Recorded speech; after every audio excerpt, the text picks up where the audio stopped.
All right. So we'll call to order this council work session, October 2nd, 2018. And our climate action team will lead us through all the work we've been doing for the last 18 months, something like that. Is it just a year? It just feels like 18 months. Emotionally, you cover that one. Yeah. Well, thank you, Mayor and Council. I'm Peter Pastorelli, the Public Works Director, and tonight I have with me Emma Sager from Enviro Issues and Josh Proudfoot from Good Company, the consultant team that worked on our climate action plan. Tonight at our regular session meeting, we'll be bringing the climate action plan forward for adoption. And what I wanted to do is talk a little bit about the plan and give you an update of what we've done since we last spoke in early September.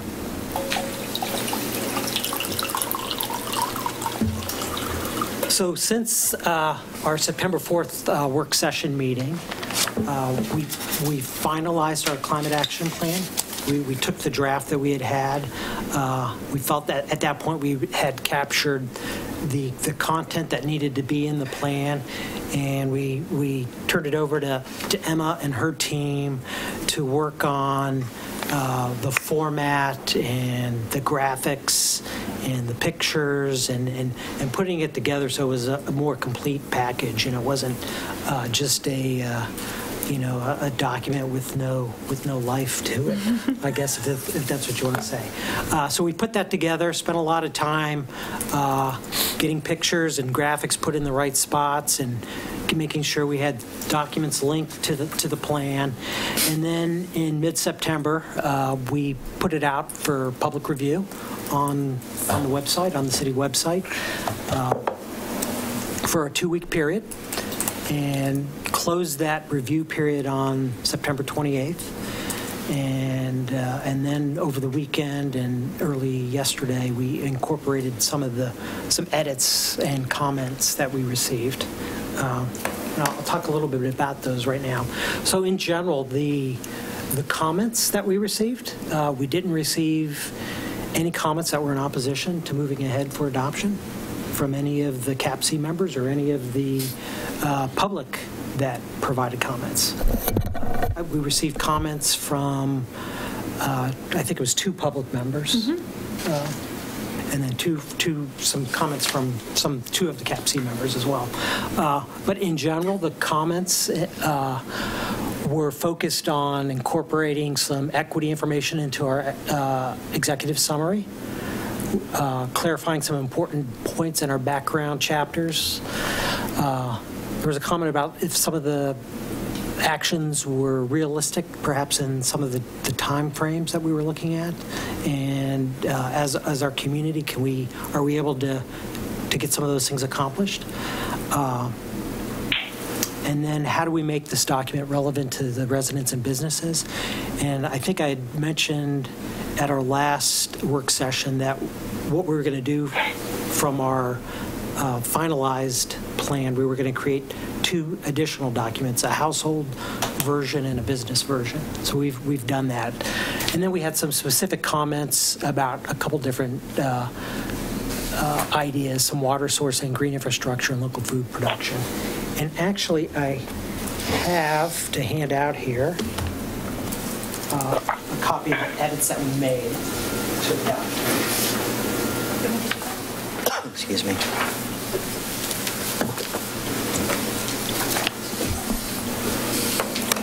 Peter, did you say that the household and business versions have been completed? They're not completed. Oh, okay. I think October 12th. Mm-hmm. That's our target date. Oh, yeah.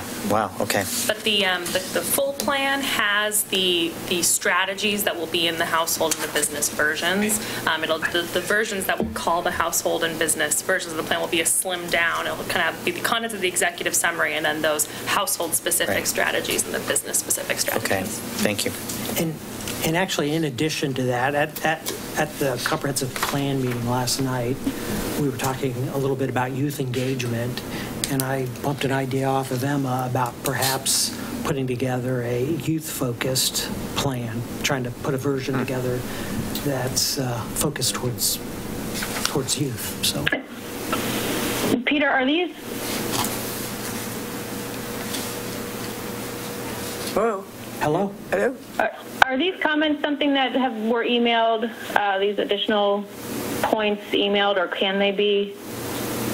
Oh, yeah, we didn't. Can you get Angel a copy of this? I can do it right now. I'll go scan it. Actually, I'll take a picture and send it to you right now, Angel. No, thanks. So she hasn't seen them yet? No. Oh, yeah, okay.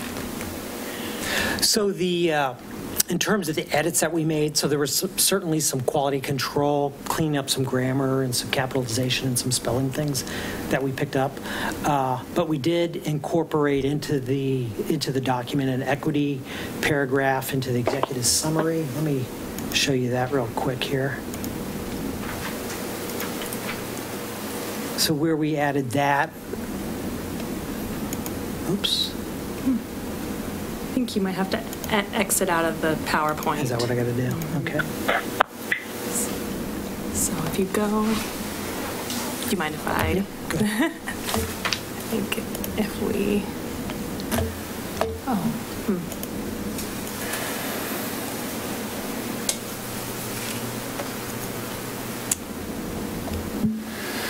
I got to get on the and slideshow. slideshow. Let me show you where we put that equity piece. So we added a box about equity and climate action into the executive summary right here.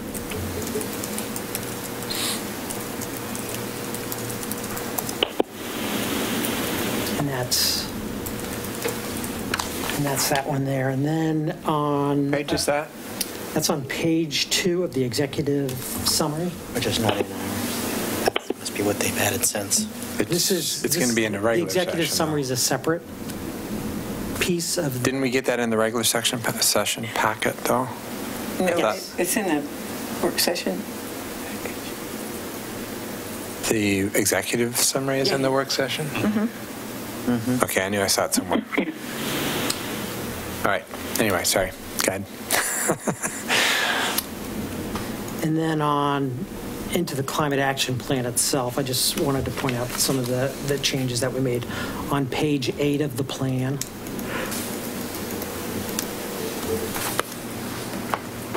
Did I go too far? So if you can maximize the window, it's, the page numbers are up at the top right of the, so that's, yeah, So page 8, we added... On the in plan, second not the paragraph. executive session. Just, on this the, is in the plan. yeah.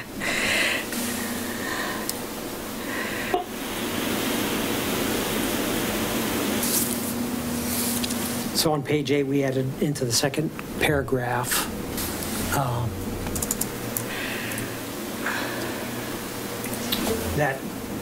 that sentence, the sky may appear to go on forever, but in reality, our atmosphere is an amazingly vulnerable layer around our planet. On page 7,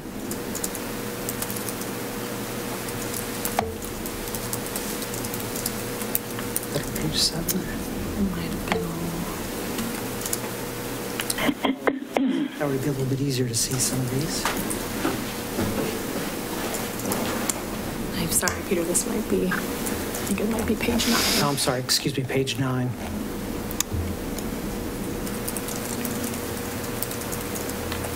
We just clarified the difference between metric ton by adding 2,200 pounds.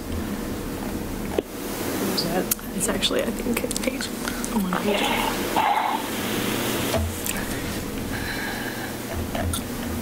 I'm So sorry. right here, Bottom paragraph. See, I thought we had the 2,200 executive pounds summary compared to on the there. American ton, which is 2,000 pounds.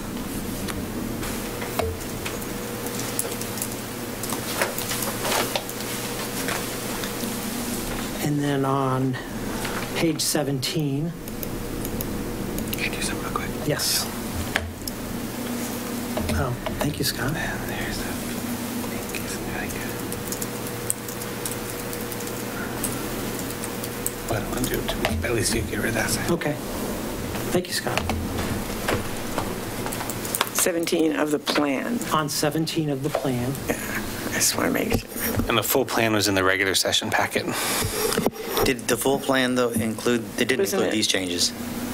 What you're showing us is not what we are looking at, right? Because of the changes? right, with what you have right now, so we made these additional edits. Since we got our So package. they're not in in what we, okay. What you have right there. I apologize for It's that. okay, I just wanted to clarify that. Yeah. So these are just some minor tweaks that we made, but I wanted you to be aware of them. So we actually relocated this calculate your carbon footprint box, which is a link you can click on to go to the Oregon Department of Environmental Quality. We moved that from page 18 to 17. And then on page 18, we moved this read more about your community carbon footprint online. So it just sort of tied in and linked in better with our, there was a comment about trying to understand a little bit more about our local greenhouse gas emissions by sector. So we felt that by moving that box there, you could click on that link. That would provide you that additional information about the greenhouse gas inventory. And then on page 25,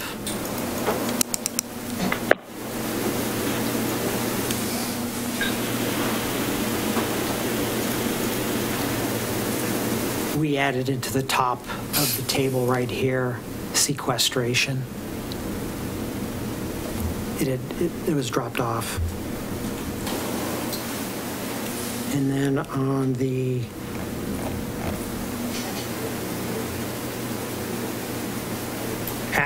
on all of the city action tables,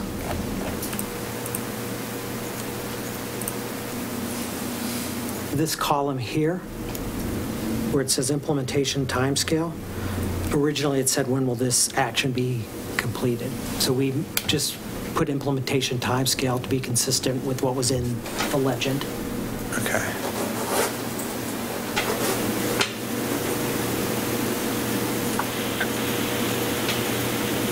And then on page 48,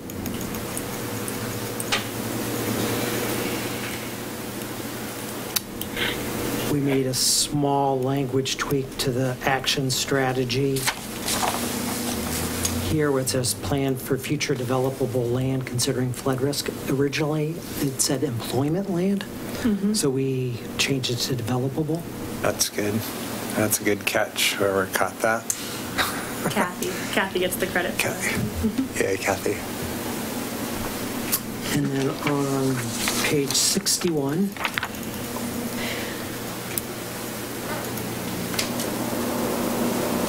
table 15,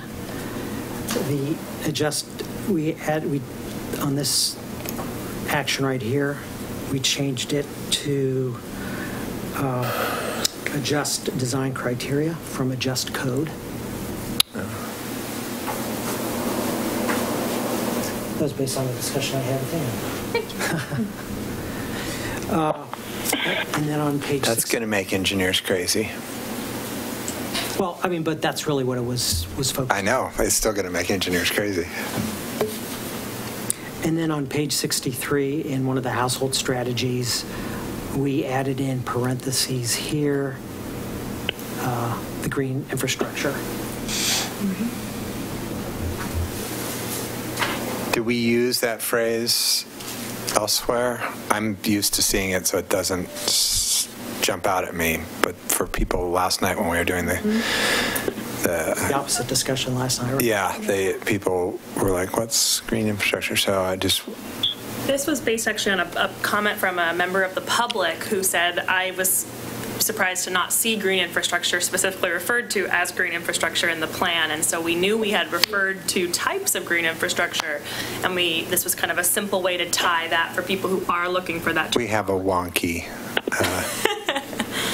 Well-informed. Yes. community.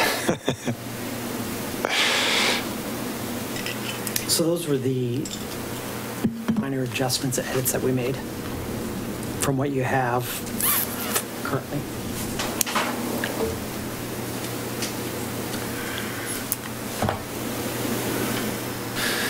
Well, and as we, talked about often, this is going to be a living document.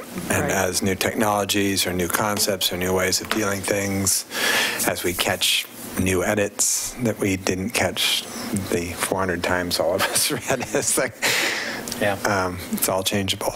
That's the beauty of it. So it's good. I like a lot of those. Those are good. Once things are beginning to be implemented, will there be something we can do in the document to, and maybe I missed that will indicate that met the target there, or that's done, or? So after we adopt the plan, we'll be hiring our climate action and sustainability coordinator, and part of that position's responsibilities will be to track the progress that we're making on meeting our actions and targets, and we'll provide updates to council on where we are on those sorts of things. But how will they show up in the actual plan? In the actual plan itself, we will put together we'll have a page on our website that people can track and see that information. Oh, okay. Yeah. Good. Thank you. Good. So our goals that we had set out here, we set up a pretty ambitious goal, aspirational goal, but I had gone over this in early September. We didn't make any tweaks to this, but by 2035, we're saying that the city is going to become more energy efficient and use renewable resources, electric resources, such that our net emissions from electricity are going to be zero.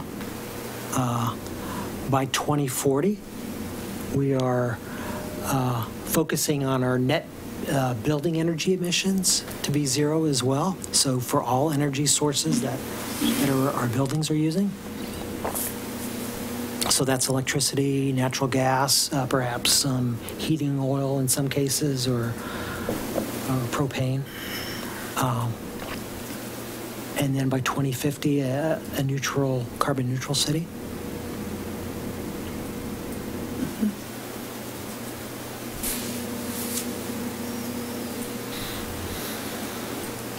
So the plan really, that we've put in place sets us really ahead of the pace to reach carbon neutrality by 2050.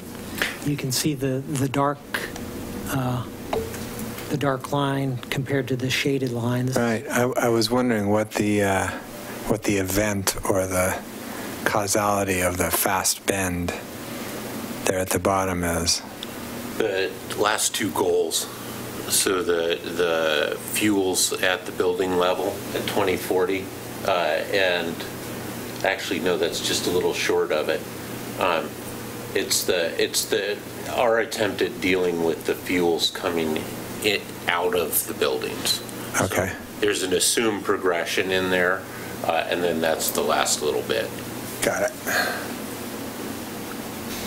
So, but the plan in itself still leaves a gap, a 27% gap, and what we've done to try to close that gap is identify household and business and organizational strategies that people can take to help us reach those gaps. And that's one of the things that's important about the additional two documents that we're putting together that will be targeted for those audiences. That'll help them help us close that gap as a community. And as Mayor Gamba mentioned, the Climate Action Plan is a living document, and we've noted in the plan that we are looking at trying to update it every 5 years, revisiting it every 5 years, and potentially as new technologies or new resources or information becomes available on how we can mitigate and adapt the changing climate, we'll make those additions and changes, edits to the plan. You'll make those more frequently than every 5 years, or still just revisit every 5 years? Depending on the extent of the action. If it's something that's Minimum easy. every 5 years, Okay. but if there was some new technology that came on, why wait 5 years? Right. Thank That's you, well- because I was going to ask Yeah, about that. Yeah, it's going to good. move. It's going to move quicker, Yeah. I think. Everything wouldn't just be on hold for 5 years. Yeah. I did want to just take a brief moment, too, to, putting this plan together, we couldn't have done it without our climate action plan team. And there's two of them here tonight, Britt and Kathy. And 3 represented. Well, 4, actually, the mayor and Councilor Abma. They were all on the Climate Action Plan Committee. And our partner at PGE, although Brooke's not here, we have our PGE partnership represented. Brooks, And all important members of the team, and we were really fortunate to have the group that we did to participate in that in this planning process. And I think it shows from the document and plan that we put forward. And just as important as well are the consultants that we've worked with. Good company in Enviro Issues on this plan. No, they were critical, obviously. It's a good whole overall team. It was. I wanted to talk a little bit about what we're looking at doing after we adopt the plan. So our early post-adoption work in this fall. One of the first things we want to do is get the household and business versions of the plan published. And we're looking at doing that the mid part of this month, I think as soon as October 12th. We're wrapping up our recruitment on our Climate Action and Sustainability Coordinator this weekend on October 7th. I checked just before the meeting. We have 95 candidates. So Say that again. 95. Say 95. 95, yeah. Yeah. Wow. So there's certainly a lot of interest in that position. I got a chance to scan through the applications a week ago that we had received after the first weekend, and we had a good mix of skill sets and experience in there. So it'll be exciting to see the larger pool and see what we have there. The other part we're going to be working on this fall is developing external engagement strategies. So once we adopt it, we want to make sure that the community knows that it's been adopted. We want to make sure that we have a message that we're sending out to the community to make them aware of it and to encourage the households and businesses to take action. And then we're also going to be working on developing messages and talking points and resources that our staff can use to speak about and advocate for the Climate Action Plan and the things that they do daily with internally with our internal staff, as well as our regional and external partners that we work with. And then we're looking at ways on how we can institutionalize the strategies and messages into our daily city operations as well.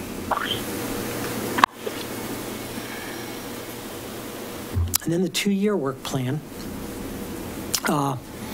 So we're really focusing on the first 2 years on those items, those mitigation and adaptation actions that we currently have in progress or have been identified in priorities.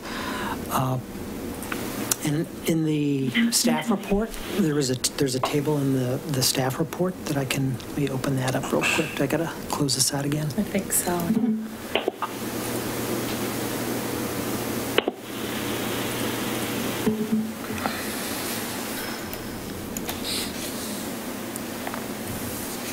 So in the staff report I had put together, I had identified the actions that we're going to be focusing on over these next 2 years.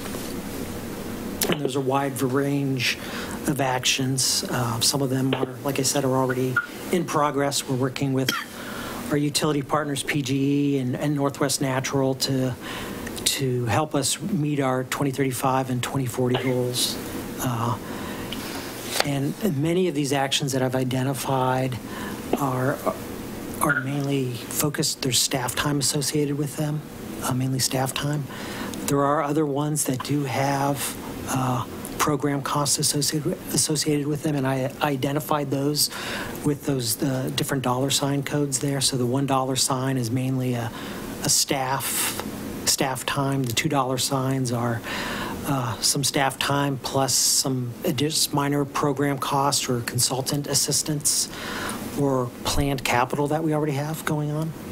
And then the triple dollar sign, those are sort of the major investments that we're going to have to do in the long run. I included, even though it is a planned capital item, the SAFE program. That's one of those. We've got a major expense over the next 9 years that we're focusing in on there. And then I believe I identified our tree canopy as that's a long-term goal as well that we're starting off working on now, but there's an investment as a community and as a city to help grow that canopy there as well.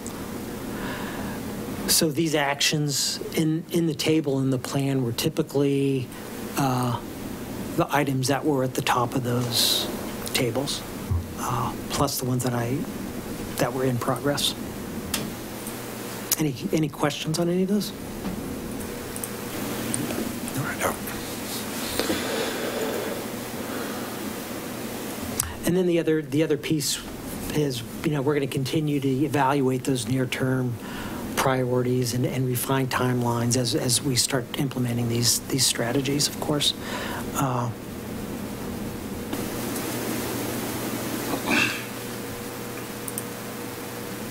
Any comments or questions?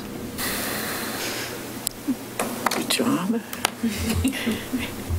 This is really comprehensive and should be something that almost everybody can look at and find some ways that they personally can be able to, do something about, and things that are, more simple for the city to do and things that are more comprehensive and long-term. So folks can see at a glance where and why. I like the format really well. Thank you. Yeah, you guys, good job.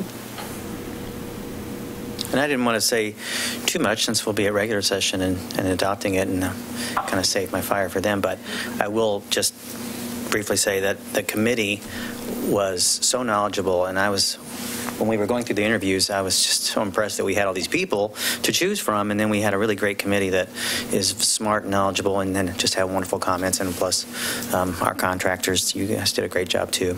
So it's a really wonderful document. It's very impressive. Thank you. Yeah, same. I want to talk about it more when we're in the regular session, but I think the process has been solid. I think we did this faster than a lot of cities do it, and yet I don't think. Would you repeat that?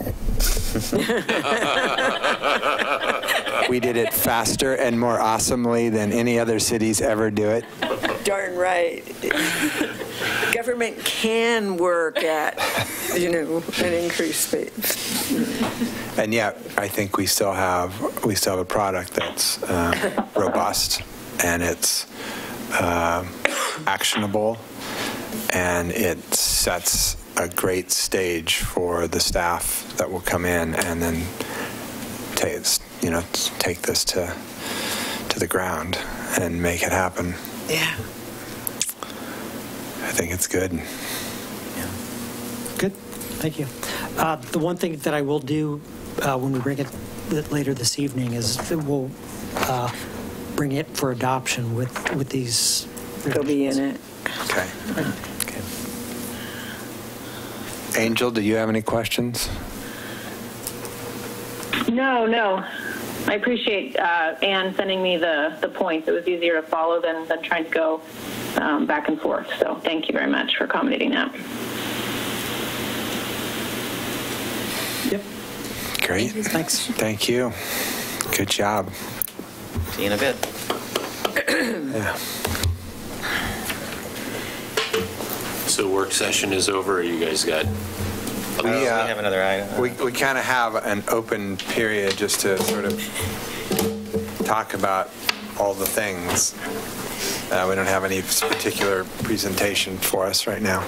Talk about things we don't often get an opportunity to just chat about. Do I have a brief minute to Thank you. invite Andy up? You're welcome. Thank Sure. you. Thank you so much.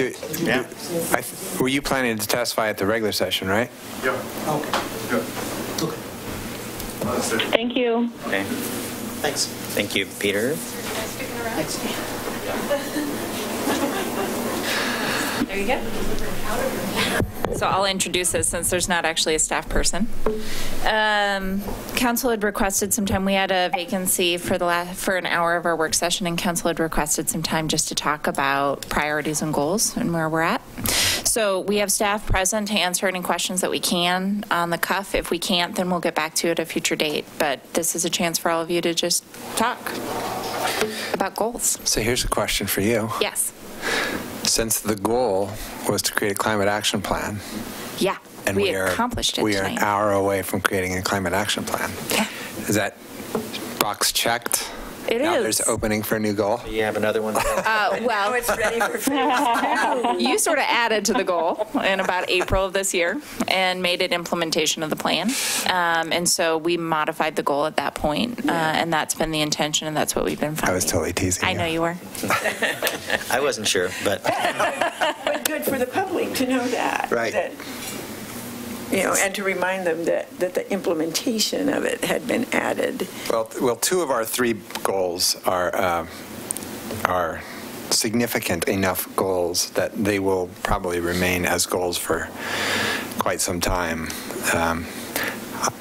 Solving climate change and solving affordable housing is not going to be something we do in 1 year. So those are going to stay on the table, and they're going to be something we continually work on. So it's that dang park. We got to get that off the... And we can talk about the dang park tonight if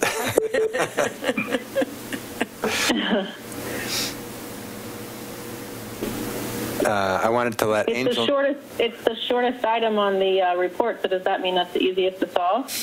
Can we So we can speak to that a little bit. 2 of your goals are very robust, multifaceted goals, and a third goal is a very specific outcome.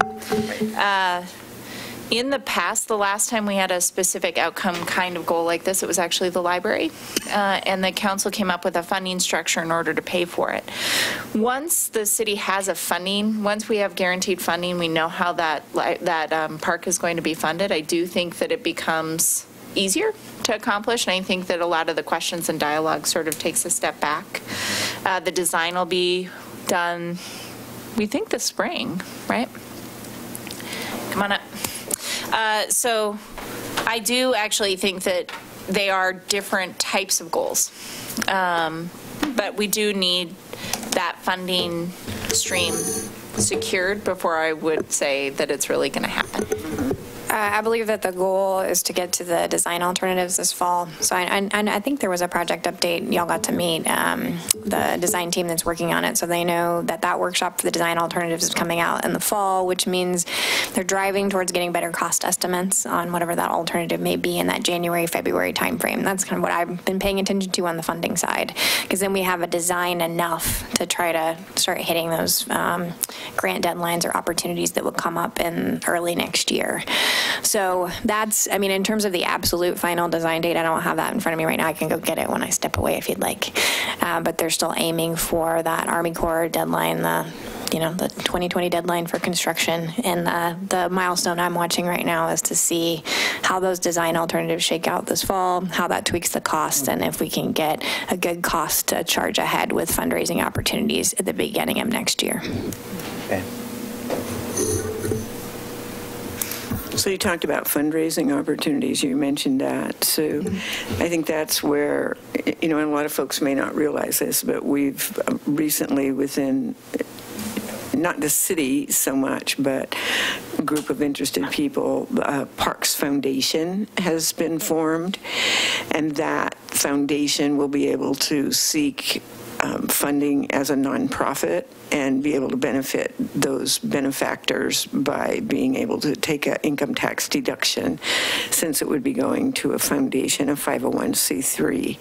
And it could be, I mean, nothing's been decided, of course, on what that foundation will seek funding for, but it's one more sort of arrow in the quiver, so to speak, that we have, you know, within the city now. So. Absolutely. That's a really, I mean, a really valid point, and it's a new entity to recognize as a group that should be able to help on the private side. And I mean, obviously, I think it's pretty obvious, but I'm viewing the major groupings of funding to be, number one, are, you know, SDC charges that are raised within Milwaukee and can be used on this project. Hopefully some regional NCPRD funds that can also go to this project. And then you have your grant sources, so Oregon lottery bonds, other resources that go to parks that we can target, which we do believe this project could be a good fit for. And then to your point, absolutely, Councilor Parks, that private fundraising piece, what can really come from that, and how can the new foundation play a role and help leading that effort will be really important.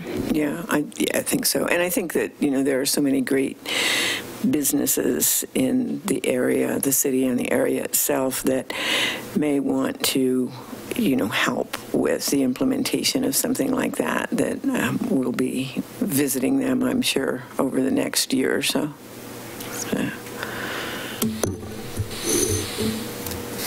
And we don't have quite the concern that we're not going to hit that October 2020 deadline for the Army engineers permit, are we? Go for it. They have been really diligent, the design team and NCPRD. I must commend them actually in reaching out directly to the Corps really early in the process and doing some technical reports early and walking through the area that we're touching with them and getting a sense from them about how concerned they would be. And they are feeling better that within the realm of what we want to do, we're really not getting into the water, and therefore we wouldn't be expected to be changing the cut fill amounts and the things that they really are tracking and care about. So they indicated pretty positively, if I understand the read of the meeting, that they're willing to work with us on that. They just want to be kept in the loop. So I think it's still a good thing to focus on. It's always good to have a finish line, but I also am taking some comfort from that conversation that the design team had with the Corps directly. Okay, great. Yeah.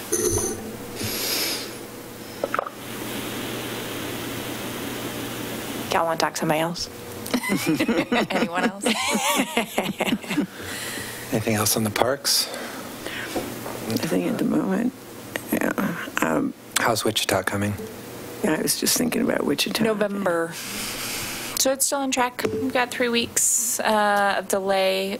What Catherine didn't say at the last meeting was that part of what happened is we ran into a well that was unexpected. That took us a little bit of time.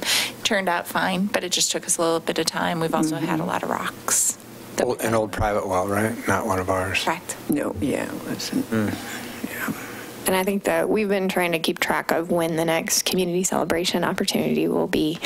And I think some of that has to do with when grass can actually grow. So the issues with the well and the disruption of the site may push that a little bit. And speaking of celebrations in parks, on Friday, we will be commemorating the fact that, we're substantially complete with the new bridge in Milwaukee Bay Park, the replacement of the bridge over Kellogg Creek. And so for anyone that wants to come, 4 o'clock, we will be celebrating the fact that that bridge has come in on schedule and within budget, and that will be a more resilient connection for folks that need to get in and out of the park. Great. So we'll be doing something right there at the bridge. Yeah, we'll be cutting a ribbon. Christening it, I think is. Yeah, we'll be cutting a ribbon. Christening it. And that's on a first Friday. It's first the Friday last of the first season. Friday. So we're doing the bridge christening at 4 o'clock. And then first Friday begins at 5. 5 o'clock. So it's a perfect, I have perfectly orchestrated your Friday night. Anyone that wants to come, you can come celebrate a capital construction project wrapping up, and then you can go to First Friday. Nice. Yeah, that works. Yeah. And apparently we're going to have not only our county chair, but our congressman. And Yeah, that's what it Potentially, I actually just got word that may not be the case now, but we will, we're going to have our partners, we'll have representatives from the staff in the audience to give kudos on the federal side, because there was about $2 million in federal funds in that project, which was a huge help. And then we'll have Chair Bernard there representing the county, both WES and NCPRD's engagement in that project. Okay. Great. I'm going to go. Cool. Thanks. Thanks, Kelly. I wanted to let Angel know before I forgot about it that last night at the comprehensive plan meeting, everyone was super excited to receive a copy of the book. So I'm guessing some of them ran home and started reading. What book? I haven't gotten it yet. The Color of Law. Oh, The Color of Law. Yeah. I have it on my Audible. Oh, nice. I have I a should link probably to do it. that. Then there's an odds-on chance I might actually be able to finish it in time.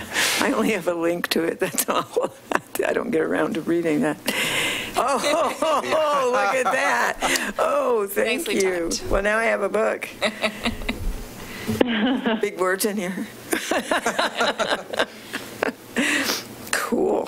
Thank you. Excellent. Wow. It seemed like there was something else. Any broad-based discussion on housing or anything, I mean, anything you might want to recap from the recent conference we just went to where there was a lot of focus on housing or anything like that?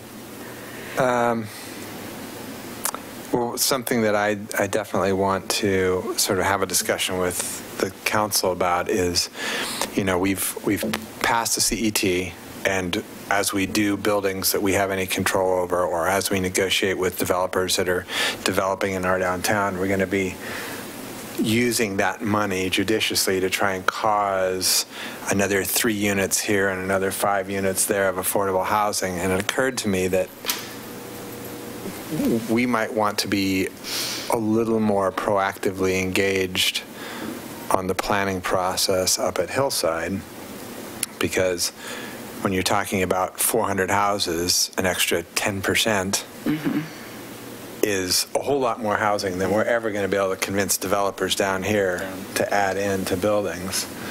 So I think it behooves us to, so I don't know if that's Angel or that's all of us, but I think we should engage there so that we're helping the process arrive at the biggest number that makes sense and makes the project work and makes it work for the neighborhood. So it doesn't just sort of default to some round number that, you know, was easy. Yeah. I'd rather it be a little less easy and we get more housing.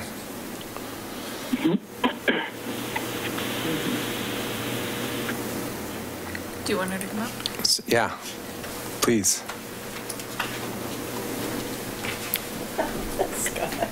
Oh, Scott. You are so prepared, Scott. Thank you. He's got everybody in the world is in that stack. It doesn't matter who might walks show up, he can pull out a thing. Thank you, Scott. We need a theme song.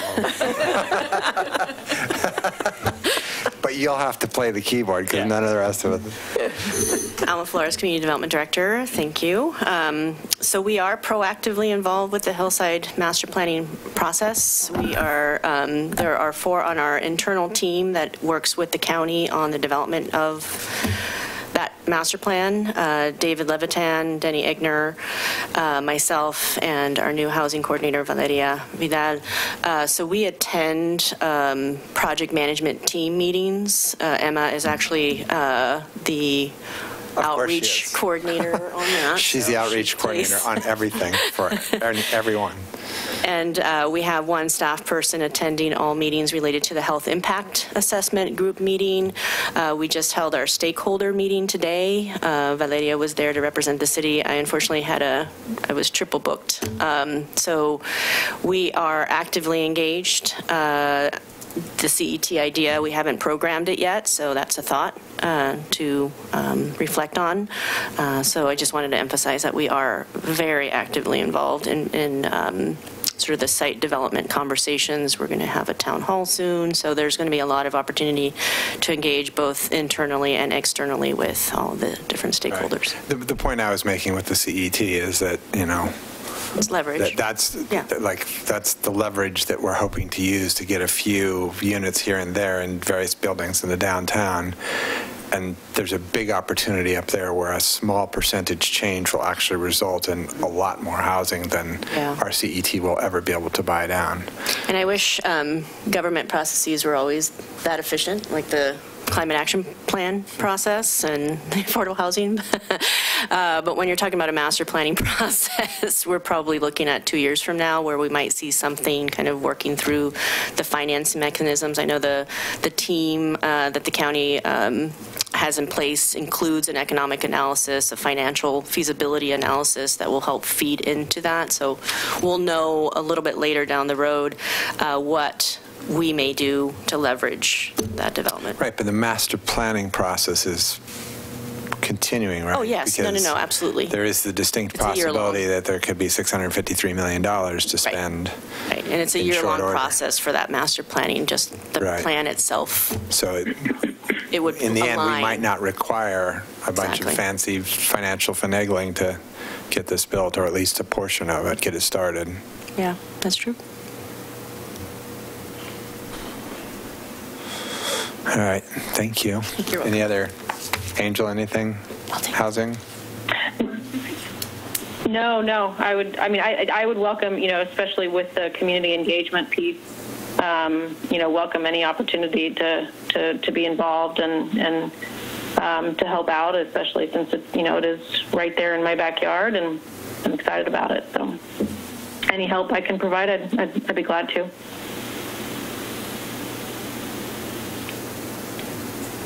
Cool.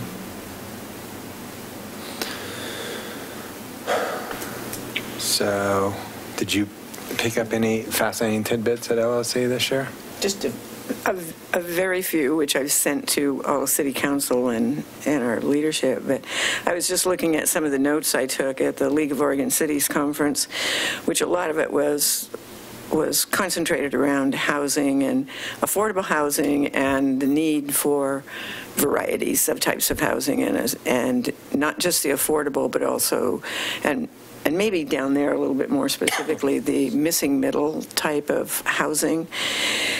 And I didn't take a lot of notes because, quite frankly, I was pretty concentrated on what the folks were saying and listening to the speakers. One of the best speakers, and I can't remember whether he was in a breakout or one of the sessions with everyone, so I'm not sure if you heard him or not, but it was Eli Spivak. Spivak, thank you. Spivak from Orange Splot LLC. Yep.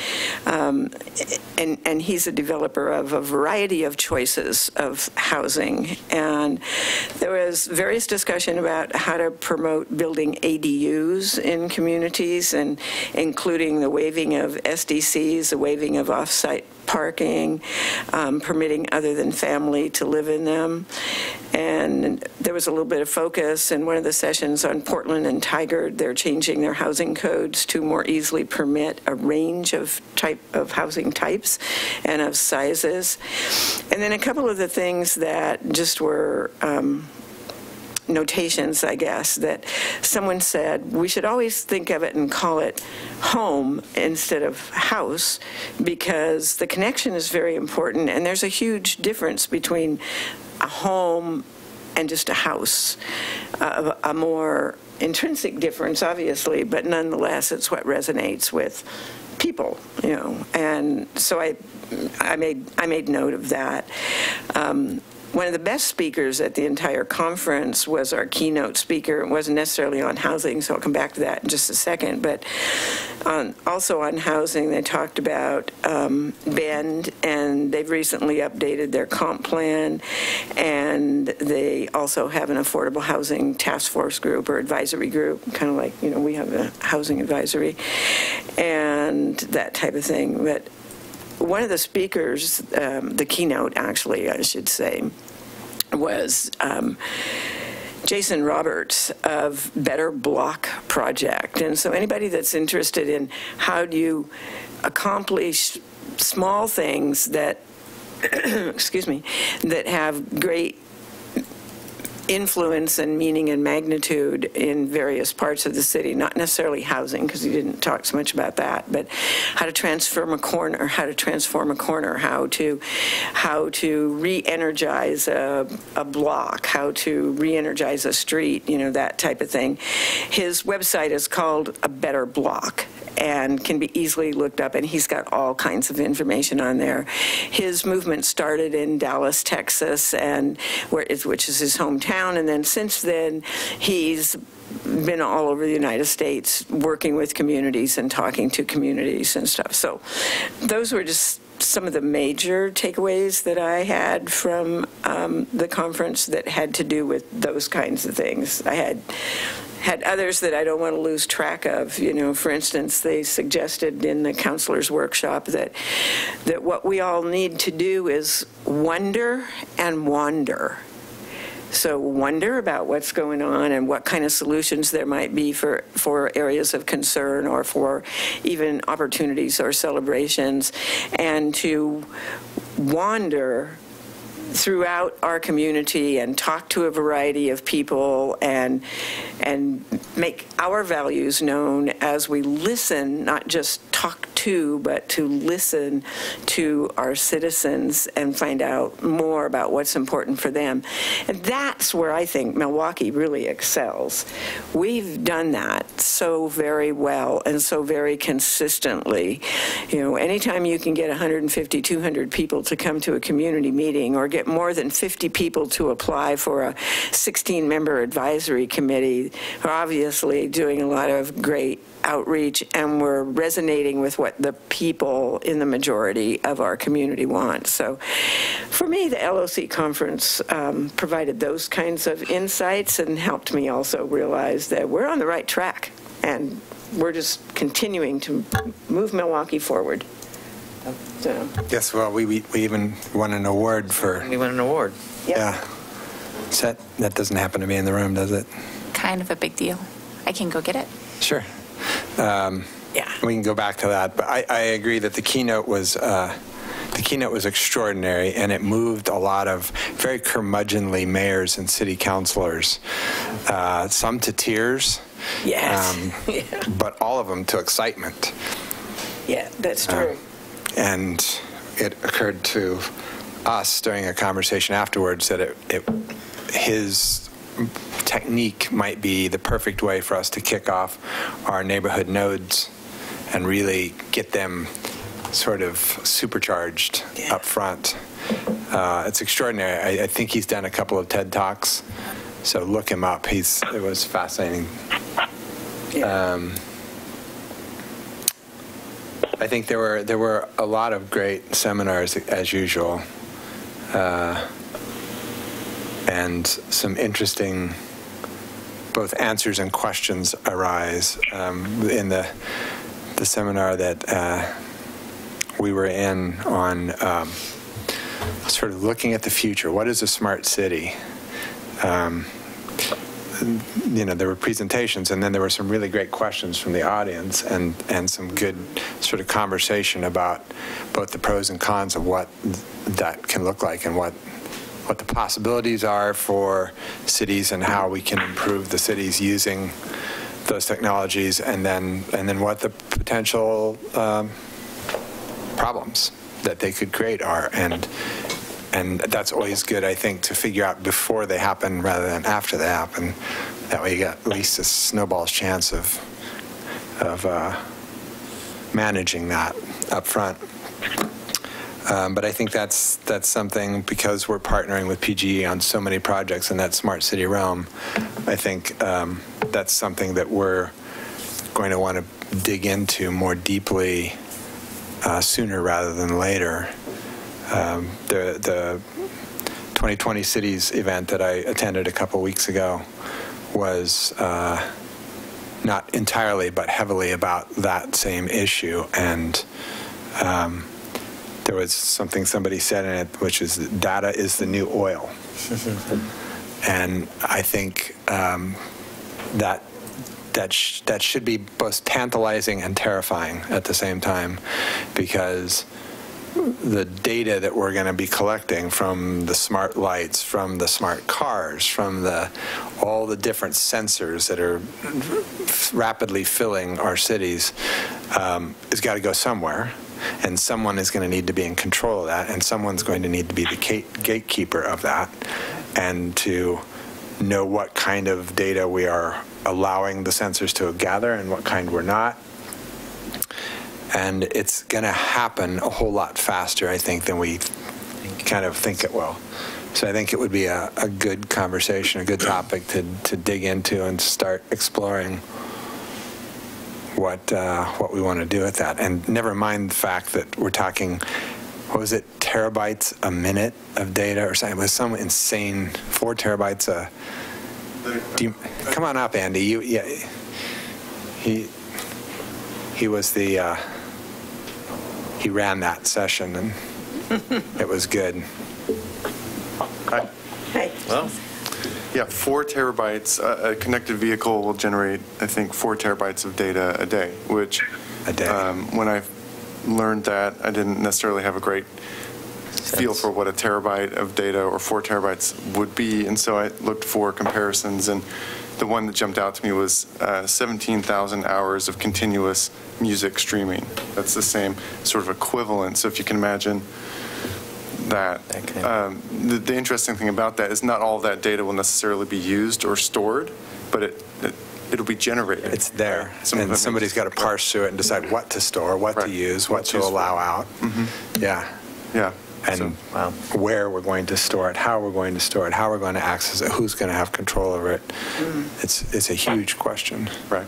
But, the applications are phenomenal. The things that, there could be an app on your phone, and you could drive into an area and find out right where there's a parking spot. Just boom. Instead of wandering around the city looking for a parking spot and adding carbon to the atmosphere. You know where that parking spot is. It changes parking management,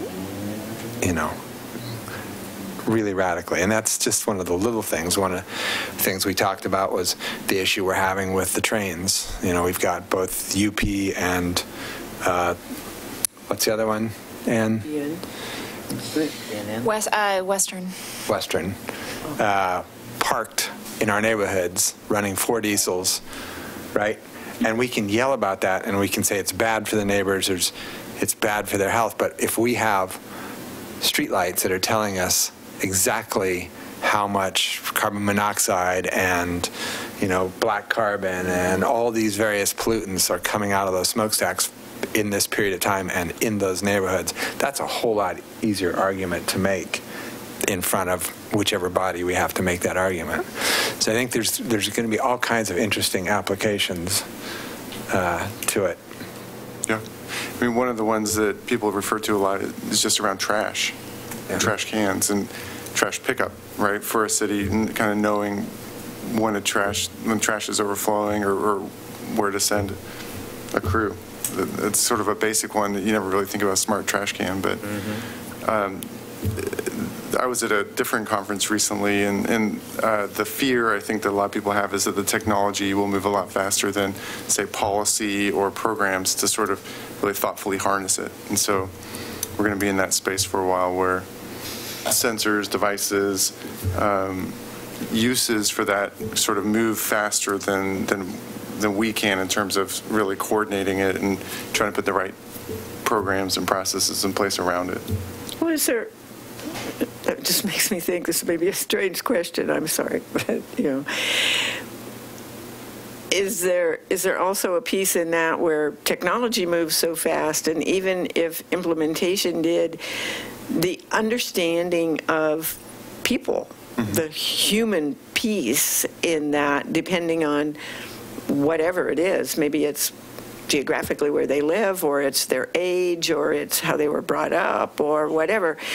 I mean, it's like the kids like I have a 13-year-old great-grandson, right? Well, he knows how to do things electronically that I would never even, fathom, and that type of thing. He's always had it. He's always grown up with it, so it's going to move faster for him, or he's going to help things move faster than perhaps someone like myself or others that are it's like, oh no, I'm comfortable with with this instead of this when it comes to technology. Yeah. So the human piece in that is really important too, isn't it?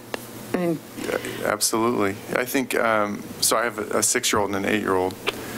To your point, and my 6-year-old's been using the mouse lately. Mm-hmm. She never had to have one because she always just used touchscreen. But anyway, so she's what a lot of times you hear referred to. I think this is okay, but a digital kind of digitally native, right? So she'll never have known a time when digital technology wasn't just ubiquitously available to her. So she has sort of zero fear about adopting it. Mm-hmm. When you look at, I think, across different generations right now, different people have different levels of comfort around public profiles, what's shared publicly and what's not, right? So those questions are real. And I think, I guess, I'm not sure what the underlying question was, but I think, different groups will adopt technology differently, different solutions will emerge for different sort of, whether it's age groups or groups of people who want to adopt in certain ways. And but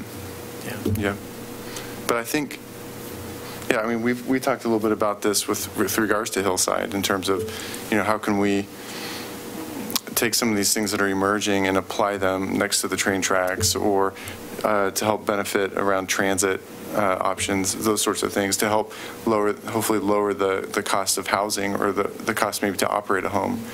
Because it's more efficient and has better sort of energy programs, as an example. So there's lots of ways that we'll get to try this out. Yeah. Exciting. Yeah. Thanks. Yeah. Thanks for stepping up. Thank you so much. Good to see you again.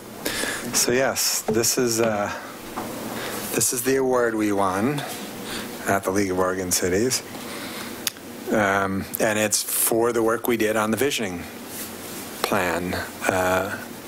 For the community engagement part of it. And it was, I had a lot of city councilors and mayors come up afterwards to ask how we did that. How did we pull that off? What was our process? So it's, I guess it's different enough. We still don't know who put our name in the hat for that award, but maybe someday we'll find out. And it was the Good Governance Award is the title. It's exciting. My understanding, this is the top award that LOC gives to a city in any given year. And so, and it was given at the awards dinner without telling people ahead of time, what was going to happen or who was winning it or, whatever. Awesome. The mayor did really well in extemporaneous speech. Yeah, I was still shell-shocked when I got up there. So that's kind of cool. Yeah. Very cool. Yeah. Any other, you had a conference in Eugene as well. I did. Was that city attorneys or? City attorneys conference, yeah.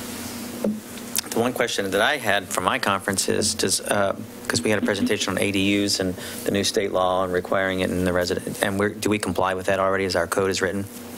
Or is that something that we're working on?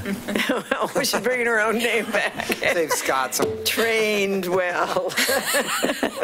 Al Flores, Community Development Director. To answer your question, yes, we have that as part of our housekeeping code amendments. Okay. It's been drafted, but we are timing it. We know we were supposed to be in compliance as of July 2018, but because it's a state requirement and we are going through the process, I think we're coming before you with that particular item in either October or November as part of a housekeeping amendment. Mm-hmm. And it's really we actually, when we evaluated our existing code on that compliance piece, we were 3/4 of the way there. So we need to make minor tweaks. Minor, okay. Mm-hmm. Thank you. Mm-hmm. which is not to say our code is awesome around ADUs, but that's a longer process for the comp plan. We did have a great conversation, though, with the mayor this week around SDCs, and I think there's a firmer understanding of where some of our costs are coming from for ADUs.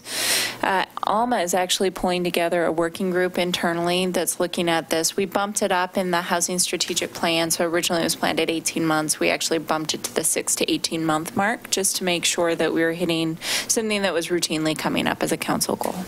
So she will be back to you. She's been working on something. I have my scope. She has a scope, and we'll be in touch in the next month with more information about how we're planning on addressing costs associated with ADUs and alternative housing styles. Mm-hmm.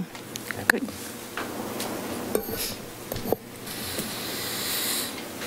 Anything else? Anything else?